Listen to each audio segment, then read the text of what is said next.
I've tested a lot of people who are thought gonna help a lot. In reality, they don't. Work-life balance is not ideal. You should not aim for work-life balance. I would rather be Ratan Tata than Adani.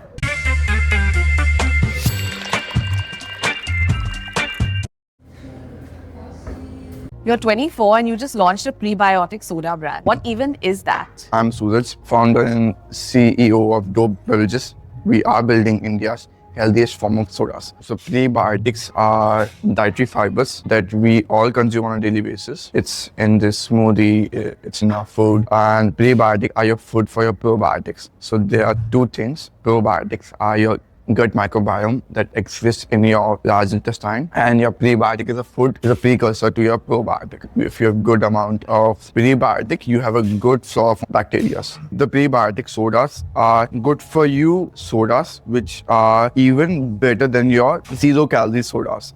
So problem with the 0-calorie sodas is it's not safe to consume for pregnant women and not safe to consume from children below the age of 8 and children below the age of 12. It's not ideal for them to consume sodas. So with dope prebiotic sodas, what we're trying to build, it's a good for you, healthier version of Diet Cokes. So what is a prebiotic soda? How much prebiotic does it have in it to help? Right now we're launching with a 5 grams of prebiotic because we figured out 3 gram and 7 gram formulations. Usually a daily person with the average weight of 75 to 80 kgs needs to consume from 30 to 35 grams of fiber on a daily basis. Most of our fibers comes from pulses and our diet. When we started, we wanted to do something which was not currently available in the Indian market. So we saw a great trend in US, UK that prebiotics are turning a new form of Diet Cokes and so new form of sodas. So how did you get the idea for a prebiotic healthy soda? When we started as a beverage brand, we started as a kombucha company. We did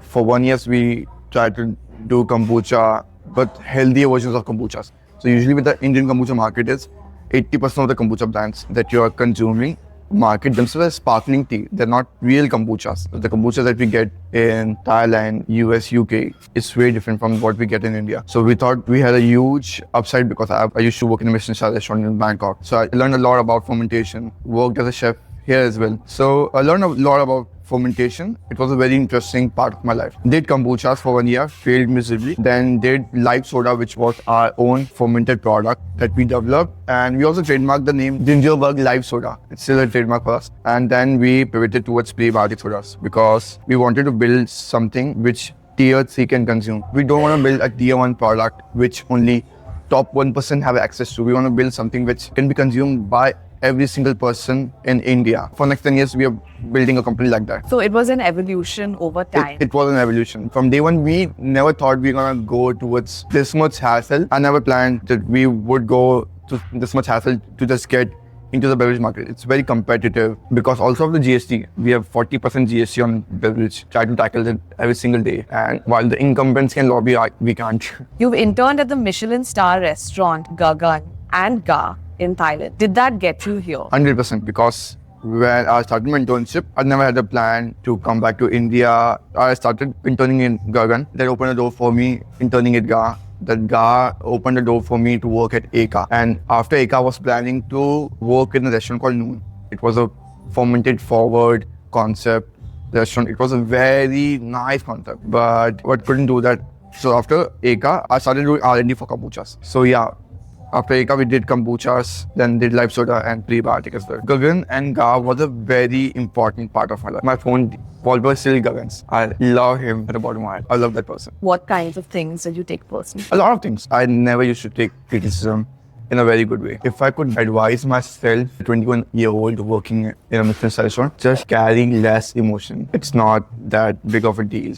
I took a lot of things very personally, and it was just a learning curve for me.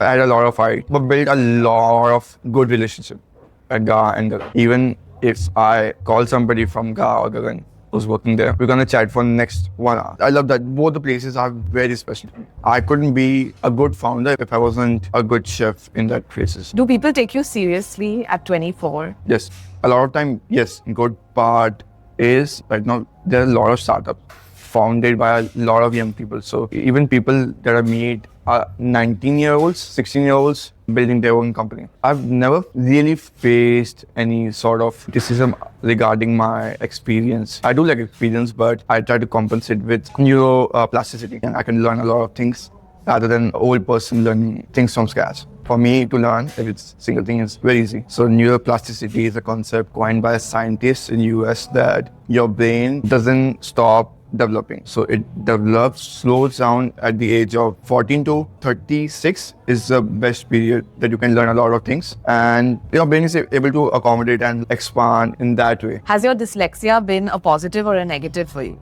Negative. So dyslexia is a very small disorder. So it's not a big disorder. Even when I read something, I usually skip to in for the small words. And I'm able to read fast, but I miss a lot of prepositions and when I read that. And dyslexia is not a big thing. And in negative way was maybe in school, but there are a lot of dyslexic people, so it's good. And they're in very good position. One of our investors that I was talking to, he was also dyslexic. So he could understand what I was trying to say. So when I skip in or something like that on a mail, he got the juice out of that email. How much cash did day one of your startup take? Zero. Ideas are cheap. You don't need a big amount of cash. But I'm going to be a very hypocritic here. My family is very middle class, but we do have some cash. And majority of the people that I work with, majority of people that I see in founders, we do lack a lot of risk-free capital that US has. Like Indian founders are way too passionate about their company and their concepts. But I hope that changes with the current IPOs that we get in markets. So I hope in the next 10 years, we'll have more risk-free capital. Our VCs invest more on Dhanda-like business.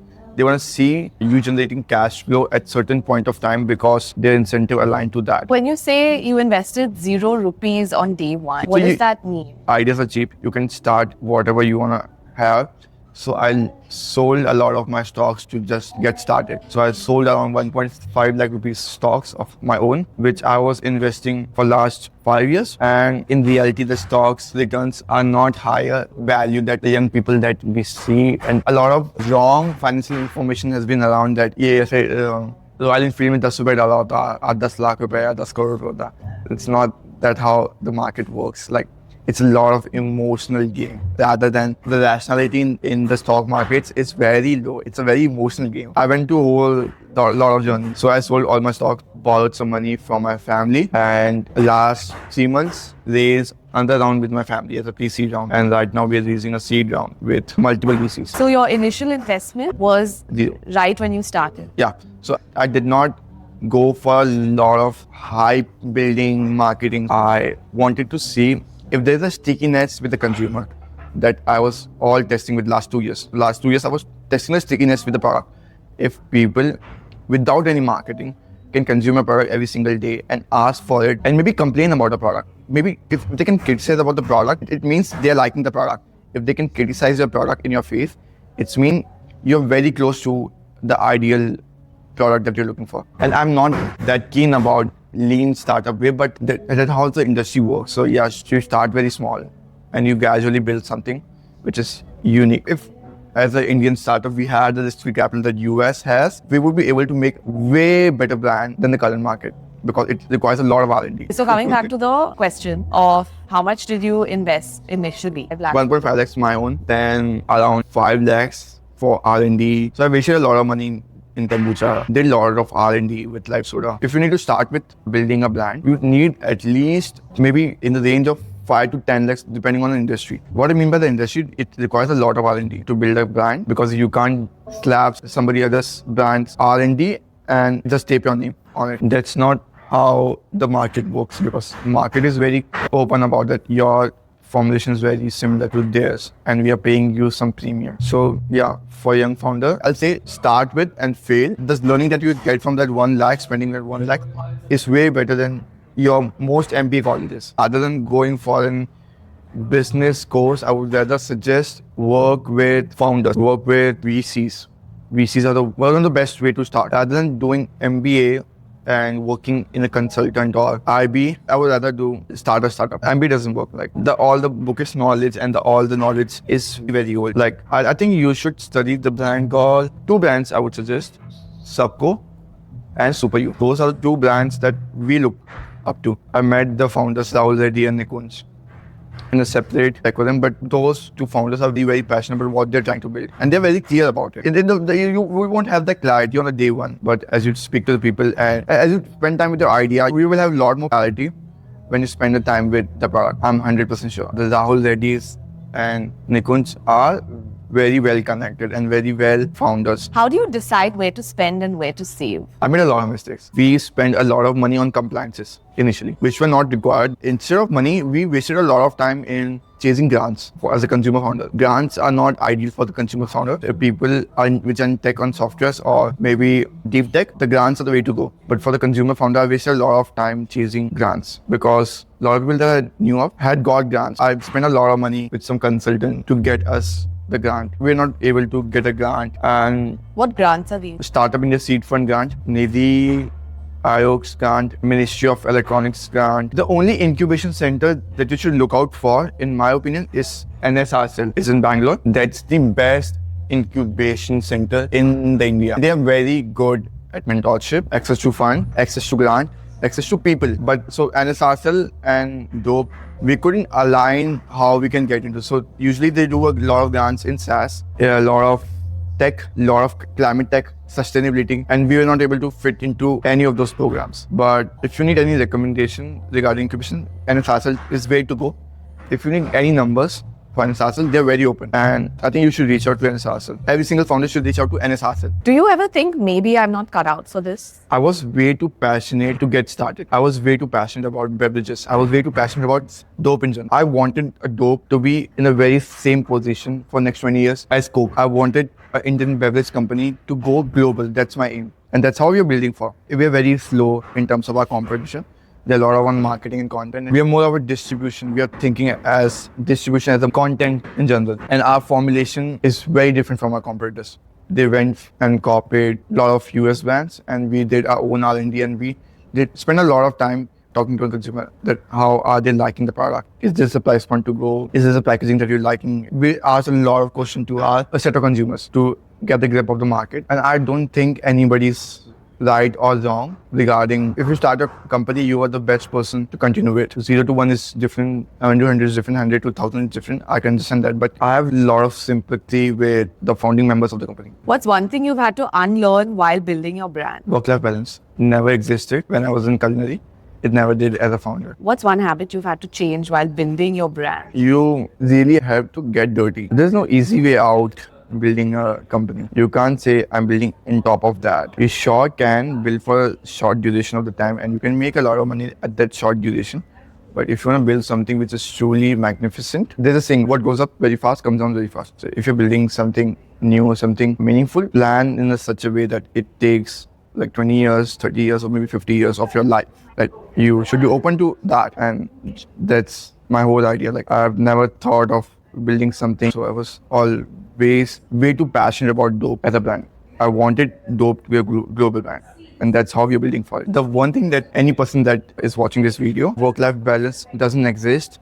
You should not aim for work-life balance. In general, any economy that has progressed in a very fast way, like even in China today, China is now with the GDP per capita of 13,000, 15,000, and we are at 3,000 GDP per capita. I'm sure about the people who are in creative industry, they do need work-life balance because they would go insane. So there are two things. The people who do very habitual work-life balance is not, I think even if you go out to work, you're still thinking about the work. And that's not the work-life balance. And I just don't get the idea of work-life balance in general. What's one habit you've had to change while building your brand? Work-life balance. Did you have no work-life balance before? My culinary career, I had a work-life balance in Bangkok, but not in India. And as a very young person, work-life balance is not ideal.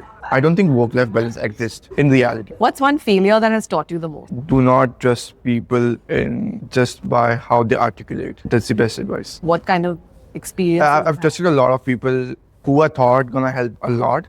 In reality, they don't. Be very choosy about the people that you work with, even who advises you. Be very choosy about that. There's a lot of personal thing as well, and there's a lot of professional thing. So general thing would be, do not trust people as it looks.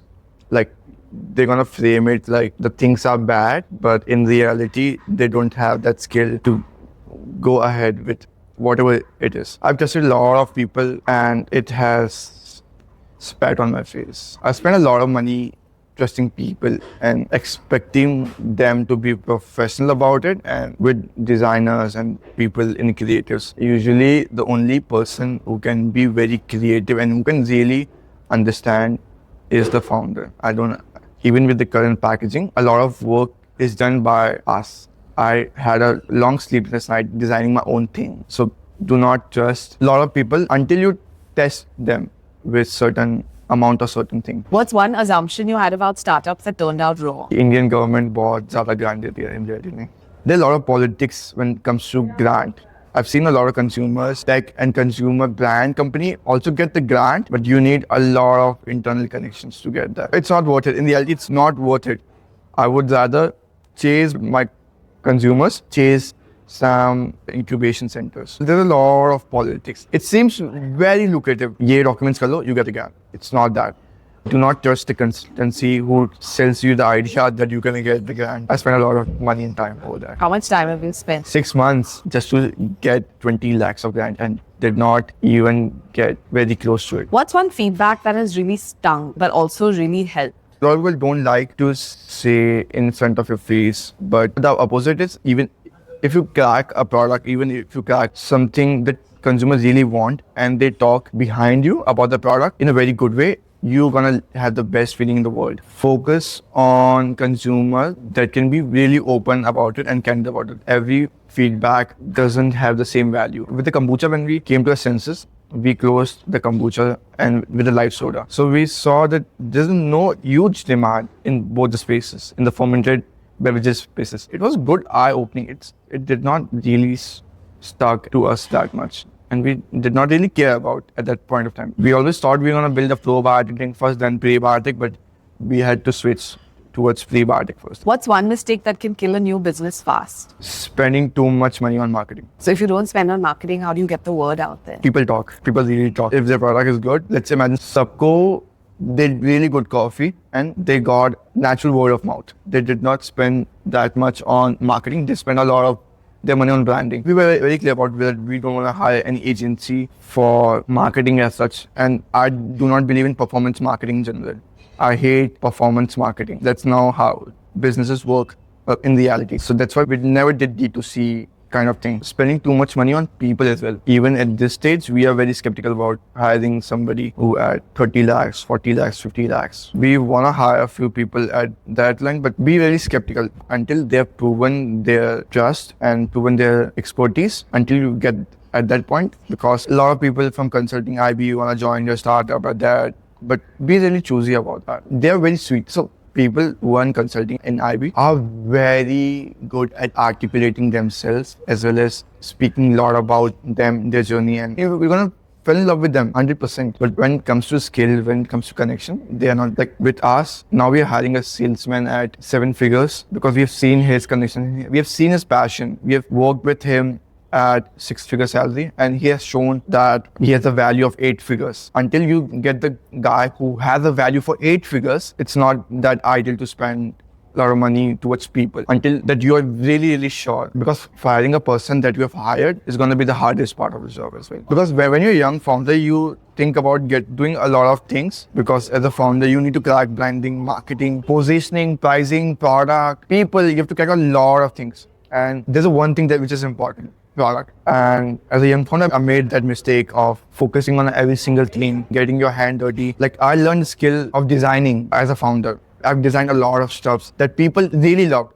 I've designed a 100% sustainable biodegradable packaging myself that people really loved when I was doing kombuchas and live sodas. The problem is that you just need to focus on product. That's it. Don't spend money on marketing initially. Where is the right time to spend money on marketing? Never. If you can get word of mouth, because we are bombarded with a lot of information every single day. Like it's really hard to resist money on marketing. Every person that I meet, every person that advises us, 90% of the time is on marketing. And we've seen the brands like Zomato, Swiggy, Boat, Tapto, and Blinkit, a lot of brands that spend a lot of money on marketing, but that's called blitz scaling. If you're not blitz scaling, you don't need to spend that much money on marketing. Is everyone cut out for entrepreneurship? Humans in general don't like to listen to a lot of other people. So it's the best thing that you can do for your life. Start a company, small, big, doesn't matter what industry, nothing matters.